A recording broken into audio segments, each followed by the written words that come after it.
네, 안녕하세요. 오늘은 111페이지 무권 대리부터 시작하도록 하겠습니다. 제 6절 무권 대리입니다. 자, 그러면 111쪽에서 자, 대리는 종류가 두 가지입니다. 하나는 유권 대리고요. 정상적인 대리가 유권 대리고, 네, 비정상적인 것이 바로 뭐다? 무권 대리다, 이렇게 보시면 돼요. 네, 근데 이 무권 대리도 다시 본인이 비록 무권 대리지만 본인이 책임을 져야 되는 경우가 있습니다. 그 본인이 책임을 지는 이런 대리를 표현 대리라는 말을 써줍니다. 표현 대리. 비록 무권 대리지만 본인이 책임을 져야 되는 경우도 있고요. 네, 본인이 책임질 필요가 없다. 본인이 책임질 필요가 없다 할 수도 있거든요. 자, 그 영역을 협의의 무권 대리다라고 이렇게 표현을 합니다. 두 가지입니다. 체계를 기억하셔야 돼요. 비록 무권 대리지만 본인한테도 책임이 있는 경우 본인이 책임을 지도록 하는 것이 표현 대리고, 본인이 전혀 책임질 필요 없는 것이 협의의 무권 대리입니다. 자, 표현 대리는 종류가 세 가지입니다. 첫 번째, 자, 대리권 수여 표시 표현 대리입니다. 대리권 수여 표시. 자, 대리권을 수였다는 것을 병한테 표시했다. 그래서 표시를 신뢰한 상대방 보하는 것이 대리권 수여 표시 표현 대리라는 타이틀로 나오고요. 네, 두 번째는 권한이 있는데 권한을 넘었다, 이런 얘기예요. 그래서 권한 넘은 무슨 대리? 표현 대리가 두 번째 나오고요. 세 번째는 자, 과거에 대리권이 있었다. 근데 현재 대리권이 없다. 그러함에도 불구하고 행위를 해서 상대방이 믿었다. 그게 대리권 소멸 후 무슨 대리? 표현 대리라는 것입니다. 그래서 표현 대리는 믿었던 상대방을 보호하는 겁니다. 대리권 수여함을 갖다 표시했다. 그래서 표시를 신뢰한 상대방 보호하는 경우, 자, 권한을 넘은 표현 대리. 네, 권한을 넘었다 이야기죠. 그렇지만 넘은 것에 대해서 이 사람이 권한이 있다고 믿었던 상대방 보호하는 겁니다. 그 다음에 과거에 대리권이 있었는데 현재 대리권 없었다. 그래서 이 표현 대리는 믿었던 상대방을 보호하는 제도다. 그래서 표현 대리는 누구를 보호한다? 네, 몰랐다. 선의 및 무과실. 네, 상대방 보호하는 제도다 생각하시면 돼요. 자, 그 다음에 본인이 전혀 책임질 필요 없는 게 협의의 무권 대리입니다. 그렇지만 이와 같은 경우에 협의의 무권 대리지만 본인께서 좋다, 내가 하겠다, 책임지겠다. 그래서 본인이 추인을 하게 되면 확정 유효가 돼서 진행하면 될 것이고, 본인이 뭐예요? 안 하겠다. 내가 책임질 필요가 없는데 내가 왜 하겠는가? 추인 거절해서 확정 무효로 만들어도 늦지 않다, 그런 얘기예요. 그래서 서설의 포인트는 뭐다? 대리권 제도는 유권 대리와 무권 대리로 나눈다, 그렇게 생각하시면 되고요. 그러면 순서에 따라서 이제 표현 대리부터 하는 겁니다. 그래서 125조, 그다음에 126조, 129조 순서적으로 한번 진행하도록 해보겠습니다. 네, 그럼 이제 표현들이 들어가기 앞서서 표현들의 전체적인 모습, 그래서 표현들의 그 서설적인 것들을 한번 본다면, 자, 그 표현들의 의의는 말씀드렸고요. 자, 특질은 뭐냐면 표현들의 이 특질, 자, 몇 가지가 거기 쭉 나올 겁니다. 자, 표현 대리를 주장할 수 있는 자가 누군가? 네, 표현대리 주장할 수 있는 자는 무권 대리인과 거래한 직접 상대방 여기까지입니다. 직접 상대방 여기까지지 건너간 전득자는 주장할 수가 없다. 이렇게 되어 있는 겁니다. 그래서 표현대리 주장 범위는 넓히지 마시고 확대하지 마시고 주장 범위는 확대하지 마시고 축소해서 해석할 것. 자, 그게 첫 번째고요. 다음 두 번째, 표현대리를 주장하는 상대방은 특징이 선의만 가지고 안 되고요. 선의 및 무과실이 된다는 것. 그러니까 이 세 가지 표현대리 주장하는 상대방은 무권대리라는 사실을 몰랐고 그리고 알 수 없었을 때 주장할 수 있도록 되어 있고요. 세 번째, 유권대리 주장은 유권대리 주장 속에는 표현대리가 포함이 안 돼 있다는 거. 간단합니다.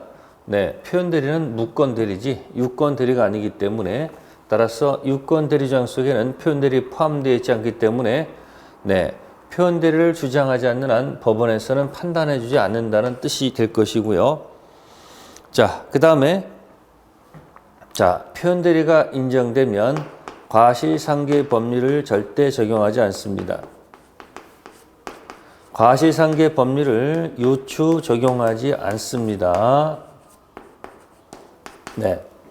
100% 본인 책임을 지도록 되어 있습니다. 과실상계 법률 적용해서 경감할 수가 없다는 겁니다. 전적으로 본인이 책임지도록 되어 있다는 거고요. 다섯 번째는 만약에 대리행위 자체가 강행법규에 위반하면 이건 확정무효입니다.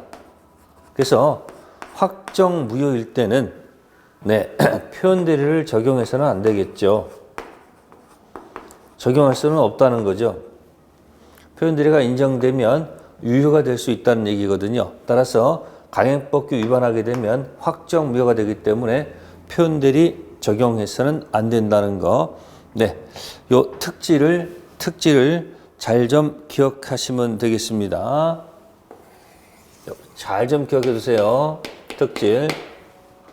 자, 그럼 이제 구체적으로 하나씩 한번 그냥 보도록 하겠습니다. 자, 첫 번째가 대리권 수요 표시 표현대리. 자, 제목이 이렇게 되어 있습니다. 대리권 수요했다라는 것을 표시했다. 이것에서 표현대리가 성립한다.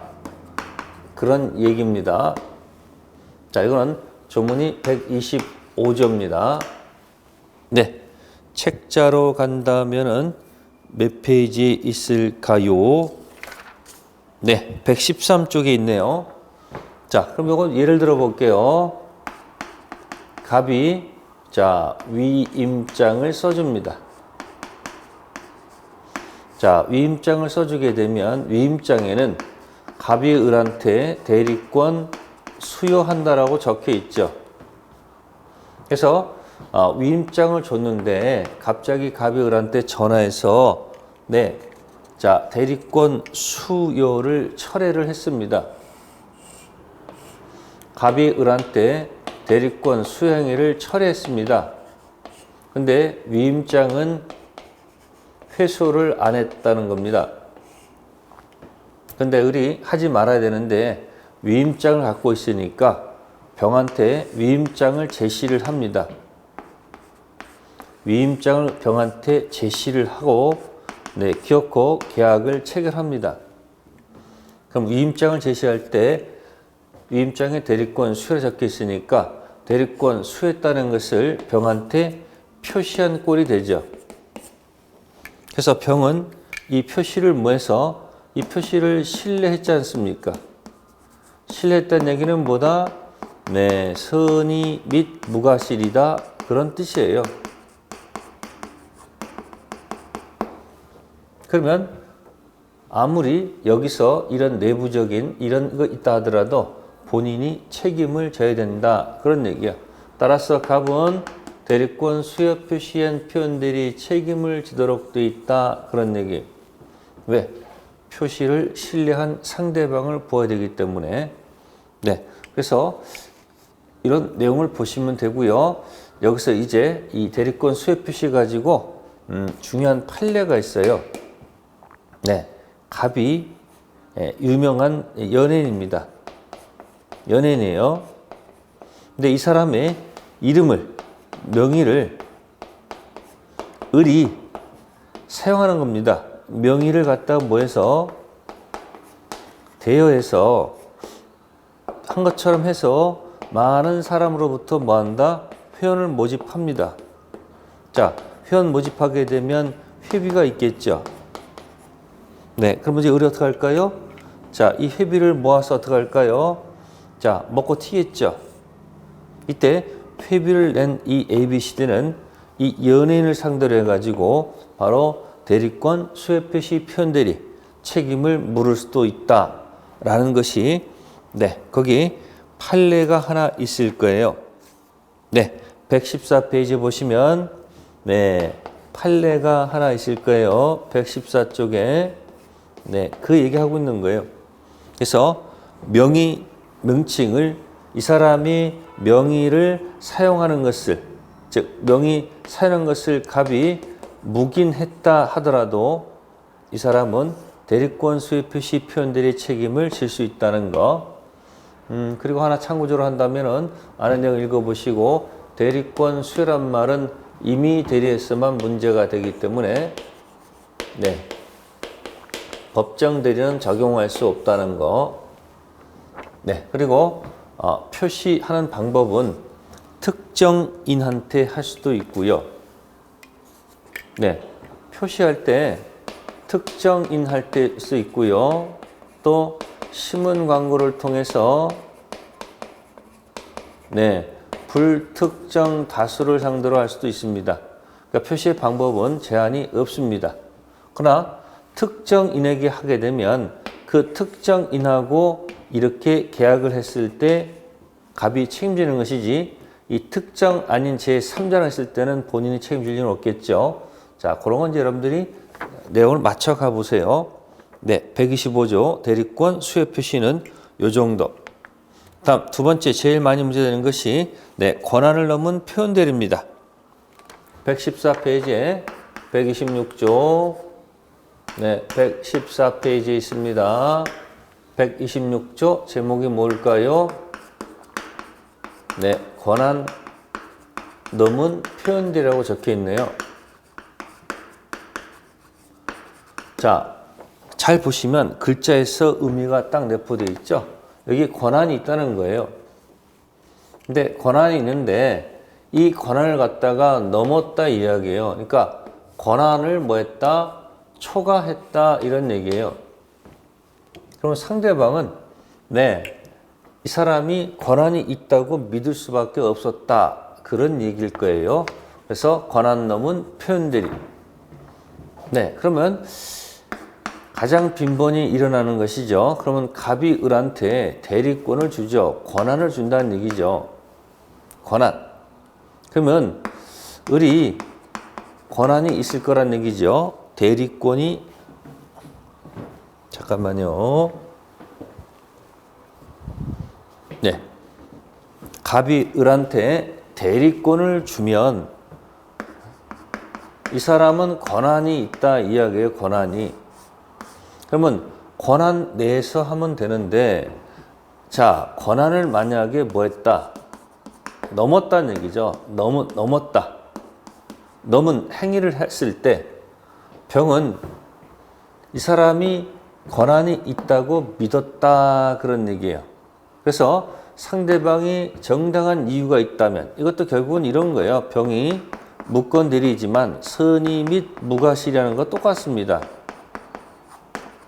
그러면 갑이 뭐한다? 표현대리 책임을 져야 된다 그런 얘기예요. 그럼 여기서 이 권한 가지고 이 권한이 넘었을 때 이 기본 대리 권한은 좁게 해석하지 마시고 넓게 해석할 것. 시험은 요령입니다. 권한은 좁게 해석하지 마시고 넓게 해석할 것. 그래서 가장 많이 있는 것이 공법상 행위도 된다. 그런 얘기입니다. 잘 기억해 두세요. 공법상 행위. 공법상 행위도 기본 대리권이 될 수 있다. 공법상 행위가 등기 신청인데, 자, 혹시 넘은 것이 대물 변제였다. 무슨 변제? 넘은 것이 대물 변제였다. 네, 대물 변제는 사법행위입니다. 그럼 병이 본 것은 넘은 대물 변제 사법행위이지 공법행위가 아니거든요. 어쨌든 믿게 한 갑한테 책임을 진다 그런 얘기예요. 그래서 공법상 행위도 기본 대리 권한이 돼서 병을 보호하겠다. 물론 병은 반드시 뭐다? 선의 및 무과실일 것. 당연한 겁니다. 네, 두 번째 겁니다. 네, 의뢰, 일상가사 대리도 기본 대리 권한에 포함된다는 것. 일상가사 대리는 법정 대리가 됩니다. 일상가사를 넘어서 했을 때 병이 정당한 이유가 있다면 타방 배우자가 책임져야 됩니다. 법정 대리도 적용된다는 것. 네, 또 뭐가 있을까요? 복대리권도 포함될 수 있다는 것. 네, 넓게 해석해주면 좋습니다. 또한 표현 대리권도 포함된다. 자, 이 표현 대리권 포함된다는 얘기는 뭐냐면 지금 이쪽에서 갑이 대리권 수요 표시했으면, 자, 이 표시된 범위 내에서 했을 때, 표시된 범위 내에서 했을 때, 자, 요게 들어가는 거지. 이 표시를 만약에 표시를 넘었다, 초과했다. 범위 내에서 해야 되는 거예요. 만약에 여기를 초과했다면 권한 넘은 거니까 권한 넘은 표현 대리로 넘어갈 수 있다. 그런 뜻이에요. 그래서 표현 대리권도 포함될 수 있다는 것이 판례 태도라는 겁니다. 네, 그래서 이 네 가지를 잘 기억하시고 그 밑에 있는 것들, 115페이지에 있는 것들 5, 6, 7은 생략하세요. 1, 2, 3, 4를 잘 기억해 두세요. 그리고 권한 넘은 표현 대리는 요거는 둘 다 적용될 수 있어요. 네, 임의 대리도 적용되고 법정 대리 다 적용되는 거 아까 여기 했었죠. 네, 그 정도 기억하시면 될 거고요. 자, 그 다음에 이제 대리권 소멸 후 표현 대리로 넘어갑니다. 네, 대리권 소멸 후 표현 대리. 과거에는 대리권이 있었는데 지금은 대리권이 없다 하는 얘기예요. 129조. 뭐 예를 들까요? 갑 회사가 있다. 네, 이 회사의 자재, 구매, 담당 이사입니다. 대리권이 있습니다. 네, 그래서 자재 구매 이사로서 대리권이 있었죠. 근데 회사에서 고용계약이 해지가 됐어요. 잘렸다는 얘기예요. 그럼 갑은 을은 대리권이 지금 없는 거죠. 대리권이 소멸했죠. 과거에는 대리권이 있었는데 과거는 있었지만 지금은 없잖아요. 그래서 회사에 앙심을 품고서 병으로부터 자재를 왕창 구입하고 그냥 가버립니다. 자, 이런 것이 바로 그런 똑같은 거죠. 과거에 대리권이 있었다. 근데 지금은 대리권이 없었다. 근데 상대방 병은 지금도 대리권이 있다고 믿었죠. 선의 및 무과실이거든요. 그럼 어떻게 되는 거예요? 본인께서 책임을 지도록 돼 있다. 그런 얘기예요. 그래서 대리권 소멸 후 표현대리도 역시 적용 범위는 똑같습니다. 임대, 법대 다 적용됩니다. 임의대리, 법정대리 다 적용됩니다. 그러면 요거 관련된 판례를 보게 되면 책자 몇 페이지에 있죠? 네, 117페이지에 있는 그 내용을 보게 되면 이런 거예요. 다른 건 아니고요. 자, 갑이 대리권을 을한테 줍니다. 수권행위가 있었죠. 그래서 을이 지금 교섭 중이에요. 교섭 중. 누구랑? A랑 상대방 교섭 중. 근데 갑이 을의 행실이 나빠가지고 수권행위를 철회했어요. 철회했거든요. 그러면 을은 대리권이 분명히 지금 없잖아요. 그럼에도 불구하고 복대리를 선임합니다. 복대리. 자, 복대리는 자본이죠. 자신의 이름으로 선임한 본인의 대리인. 근데 대리권이 없는 상태에서 복대리 선임시켜가지고 기어코 A랑 계약을 체결토록 만들었다는 거예요. 그러면 A 입장에서는 이자랑 교섭하다가 복대리 통해서 계약을 했으니까 대리권 소멸 후 표현대리라는 것을 주장해서 갑한테 책임 물을 수 있다. 그런 얘기예요. 129조 이자가 설령 대리권이 없다 할지라도 교섭 중에는 대리권이 있었잖아요. 근데 수권행위를 철회한 걸 그 사실을 모르고 A는 결국은 을이 선임한 복대리랑 계약을 했기 때문에 대리권 소멸 후 표현대리를 주장할 수 있다는 게 판례 태도다. 그런 얘기예요. 네, 그래서 표현대리 종류는 세 가지가 된다는 거예요. 네, 표현대리도 최근 기출문제에서 자주 나오는 거니까 정리해두면 딱 좋을 것이고요.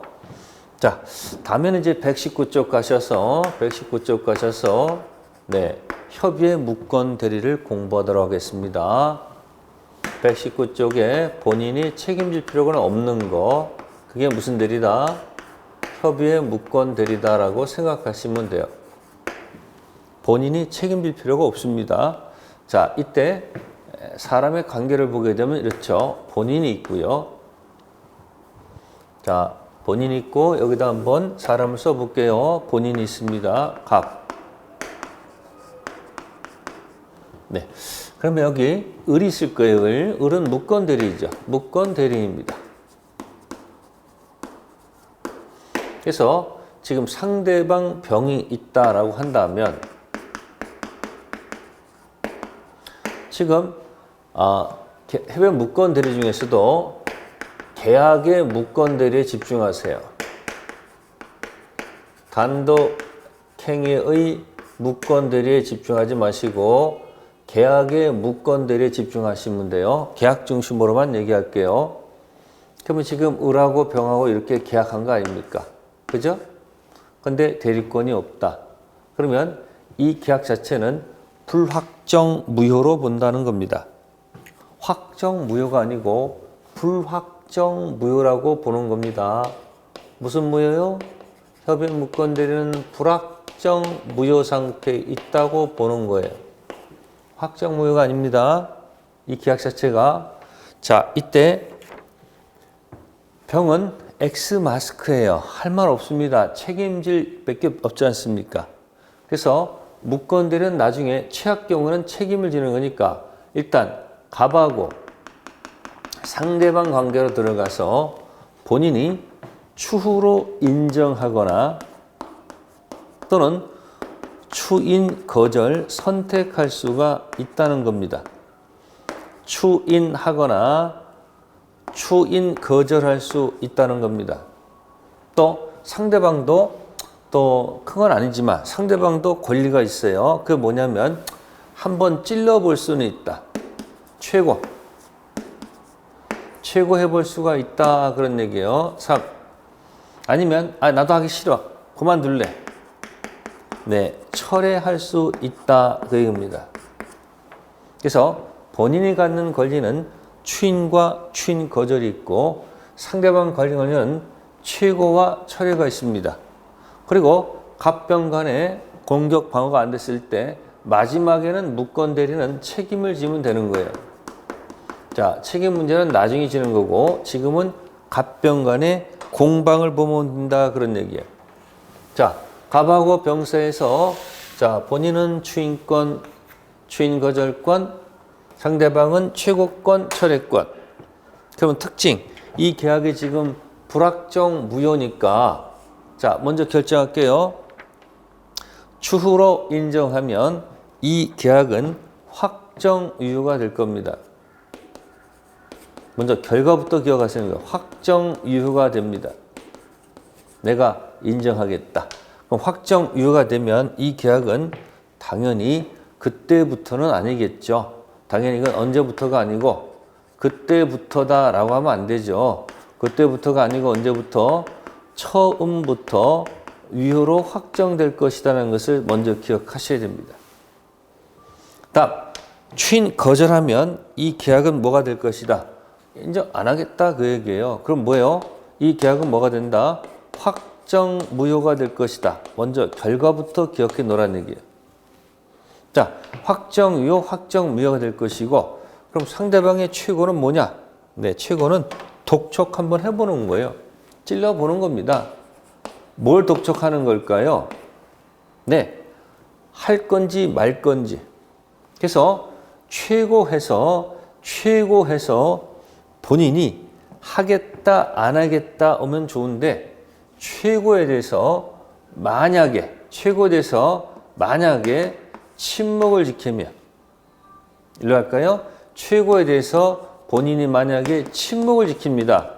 답이 없다는 얘기죠. 이때 법조문에서는 이렇게 적어놨습니다. 추인 거절로 간주한다 이렇게 돼 있어요. 상대방이 상당한 기간 정해서 본인갑한테 추인할 것, 거절할 것을 찔렀을 때 본인께서 확답을 바라지 아니한 때 이게 침묵입니다. 발신주의. 침묵했을 때는 예스로 하지 않고 추인 거절로 간주합니다. 아, 그러면 최고의 결과는 뭐가 되는 걸까요?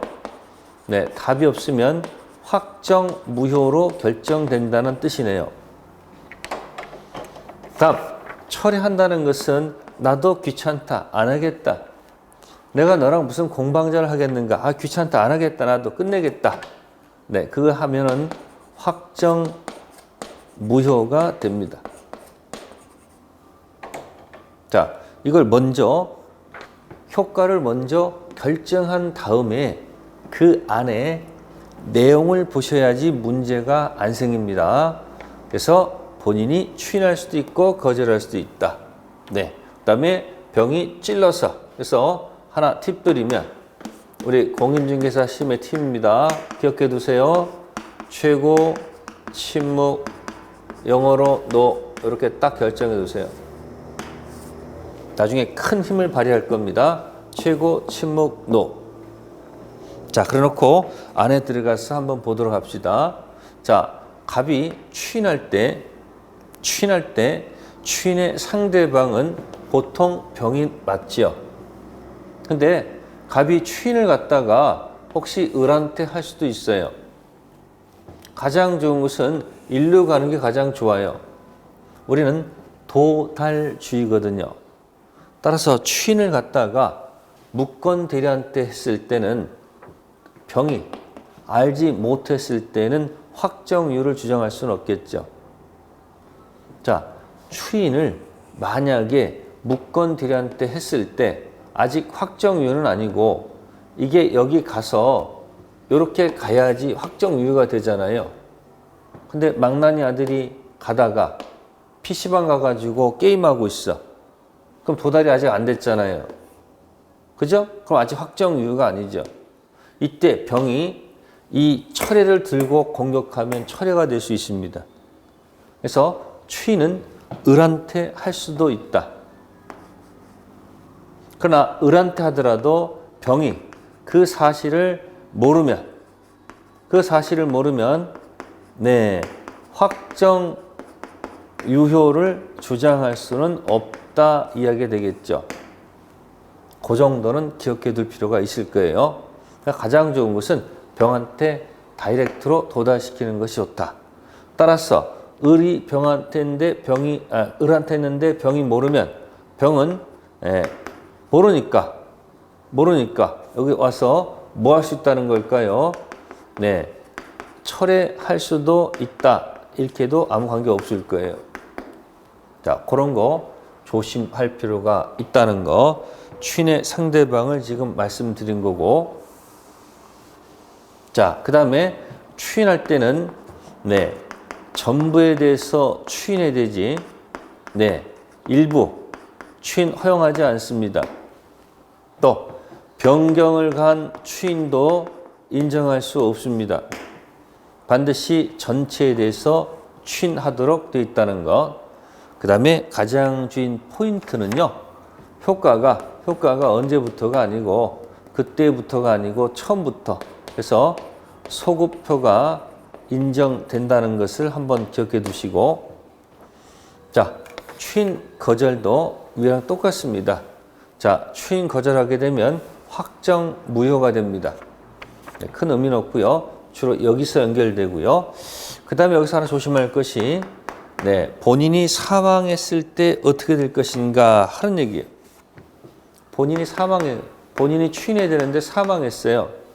그래서 묵건 대리에 대해서 네, 본인이 안타깝게 사망했을 때, 그죠? 묵건 대리인이 단독 상속받는 경우입니다. 그러면 계약 당시는 본인 토지지만, 자, 묵건 대리인이 단독 상속받게 되면, 자, 이 계약은 확정유효로 봐야 돼요.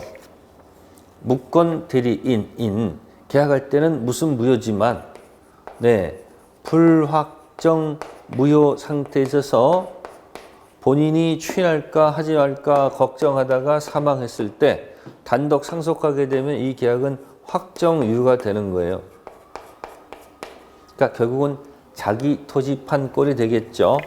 따라서 본인이 갖고 있었던 추인 거절권을 행사할 수는 없다 이야기죠. 논리 모순이죠. 자, 팔 때는 본인 토지지만 단독 상속받으면 자기 토지니까 결국은 자기 토지 판 꼴이 되기 때문에 이 계약은 확정유효가 되기 때문에 본인이 갖고 있던 추인 거절 행사하는 것은 논리가 안 맞는다 그런 뜻입니다.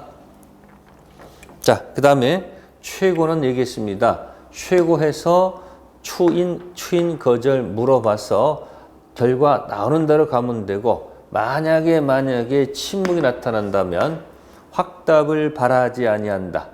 뭐 발신주의라고 얘기합니다. 네, 예스가 아니고 추인 거절로 간주해서 간다는 거. 네, 철회하게 되면 확정 무효가 됩니다. 근데 여기서 이제 하나 조심할 것이, 네, 철회는 몰랐던 경우만 허용이 되고요. 네, 악의는 철회권이 없다는 것이 134조에 적혀 있고요. 최고는 한번 할 건지 말 건지 물어보는 거니까 묵건 대리 사실을 알았든 몰랐든 관계없다. 선의 악이 묻지 않고 독촉해 볼 수는 있다. 네, 그렇게 적혀 있습니다. 그 차이가 있는 거고. 네, 그래서 요거를 갖다가 암기법으로 드린다면 선처리는 최악 이렇게 하세요. 선처리는 최악입니다. 선처리는 최악입니다. 라고 네, 그렇게 해서 한번 여러분들이 기억해 주시면 좋고요. 자, 그러면 이제 본인이 추인도 안 하고 상대방이 철회하기도 싫으면, 그죠? 결국 병은 을한테 가서 책임 물을 수밖에 없거든요. 그래서 조심할 것 두 가지만 기억하세요. 자, 묵건 대리인이 책임을 물을 때는 이 책임은 과실 책임으로 보지 않고요. 무과실 책임으로 갑니다. 과실 책임이 아니고 전적으로 책임을 지도록 되어 있고요.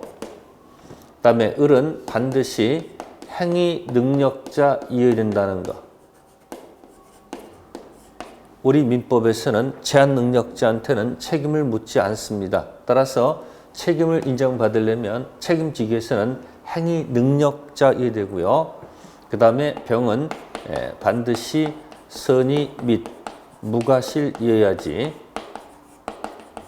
무건들의 사실 몰랐고 그리고 알 수 없을 때 행위 능력자한테 책임을 묻습니다. 그래서 이행하든지, 그죠? 이행하든지 아니면 뭐요? 손해배상 들어갈 수밖에 없습니다. 네, 그 정도 하고요.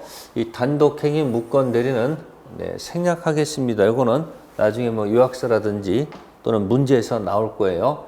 계약의 무건대리를 잘 기억하세요. 본인은 추인 거절 있고 상대방은 뭐가 있다? 최고 철회권이 있다는 거. 네, 이렇게 해서 여러분들한테 무건대리 체계를 설명드린 겁니다. 자, 다음 차시는 이제 무효 취소 세계로 가도록 하겠습니다.